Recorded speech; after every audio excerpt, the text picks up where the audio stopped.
क्या आप जानते हैं कि दानिएल के दिनों में, शद्रक, मेशक और अबेदनगो के दिनों में, मैं पुराने नियम के दिनों की बात कर रहा हूं, वे स्वर्गदूतों को देखना आम बात समझते थे। मूसा के दिनों में मूसा यात्रा करते समय एक हाथ को चीजें लिखते हुए देखता था। परमेश्वर ने सचमुच अपने ही हाथ से, अपनी ही उंगली से 10 आज्ञाएं लिखी और उन्हें पत्थर की पटिया पर उकेर कर मूसा को दी। परमेश्वर हमसे इतना दूर क्यों है? कम होती महिमा के दिनों में लोग परमेश्वर के पास निकट रहते थे, लोग प्रभु के साथ निकट संबंध रखते थे। अब तो यह अलग बात है कि परमेश्वर हमारे अंदर रहते हैं। आप स्वर्ग में यीशु को देखने जाना चाहते हैं? क्या आपने अपने भीतर बसे हुए को देखा है? अपने भीतर बसे हुए को देखना कठिन कार्य है, तो फिर स्वर्ग में बसे हुए को देखना तो और भी कठिन है।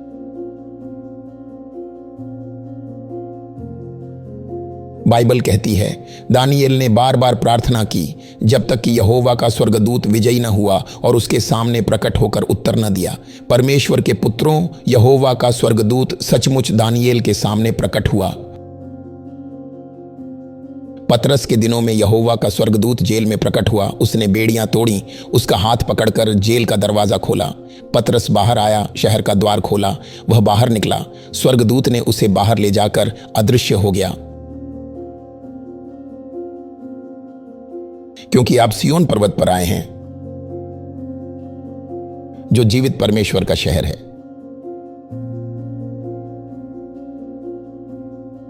क्या आप जानते हैं कि बहुत से मसीही स्वाभाविक, शारीरिक या दुर्घटनावश क्यों मर जाते हैं? क्योंकि उन्हें आत्मिक संसार तक पहुंच नहीं है। वे बस विश्वास में आत्मिक संसार तक पहुंच रखते हैं। बस विश्वास रखो। विश्वास आशा की हुई वस्तुओं का निश्चय और अनदेखी वस्तुओं का प्रमाण है। हाँ,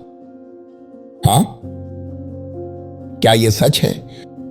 वे उन विश्वास के पिता के बारे में बताने लगते हैं जिन्होंने विश्वास के द्वारा ही अद्भुत और शक्तिशाली कार्य किए। ओके, ठीक है, आइए हम एक को चुने। पहला है अब्राहम। क्या अब्राहम ने प्रभु को नहीं देखा था?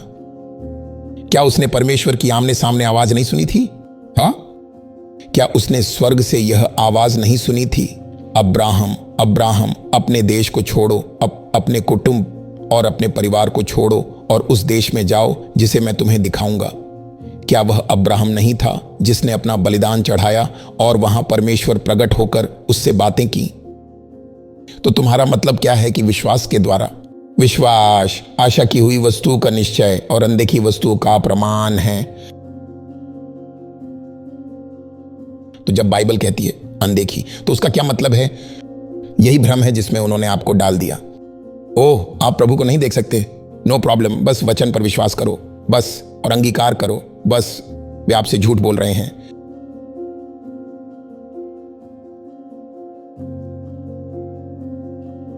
क्या ठीक है? क्या याकूब का उल्लेख विश्वासी व्यक्ति के रूप में नहीं किया गया है? क्या हुआ? उसने परमेश्वर से मल्लयुद्ध किया और उस पर जय पाई। अतः याकूब ने परमेश्वर से युद्ध किया और विजयी हुआ। एक समय था जब याकूब एक स्थान पर लेटा हुआ था। बाइबल कहती है कि स्वर्ग खुल गया और स्वर्ग से एक सीढ़ी थी। स्वर्गदूत उतर रहे थे और चढ़ भी रहे थे। वह जागा और बोला, निश्चित ही यह स्थान स्वर्ग का द्वार है, क्योंकि मेरी आंखों ने प्रभु को देखा है। Oh hallelujah! ये पुराने समय के लोग जिन्हें महान विश्वास का श्रेय दिया गया, उन्होंने परमेश्वर के महान दर्शन देखे थे। तो अब उस विश्वास को हटा दीजिए जो केवल देखी जाने वाली चीजों पर भरोसा करता है। मुझे एक महान परमेश्वर का जन दिखाइए। क्या वह मूसा है? क्या वह शिमशोन है? शिमशोन का जन्म अलौकिक था। परमेश्वर ने उसके अंदर एक अलौकिक शक्ति रखी थी कि एक अकेला आदमी एक राष्ट्र को हरा सकता था।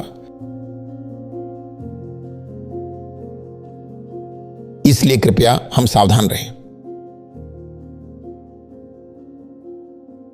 उत्पत्ति से लेकर प्रकाशित वाक्य तक मैंने लगातार ऐसे लोगों को देखा है जिन्होंने दर्शनों में परमेश्वर से भेंट की। परमेश्वर हमेशा हमें दर्शन में आते रहेंगे, हमेशा दर्शन में आते रहेंगे। हमेशा हमें आत्मा और सत्यता में परमेश्वर के साथ निरंतर संगति में बने रहना है।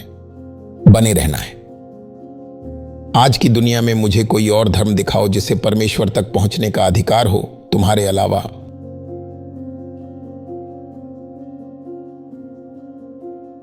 फिर भी हम इसका लाभ नहीं उठाते। हम परमेश्वर के पुत्र हैं। कम ऑन, क्या मैं आमीन सुन सकता हूं परमेश्वर के पुत्रों?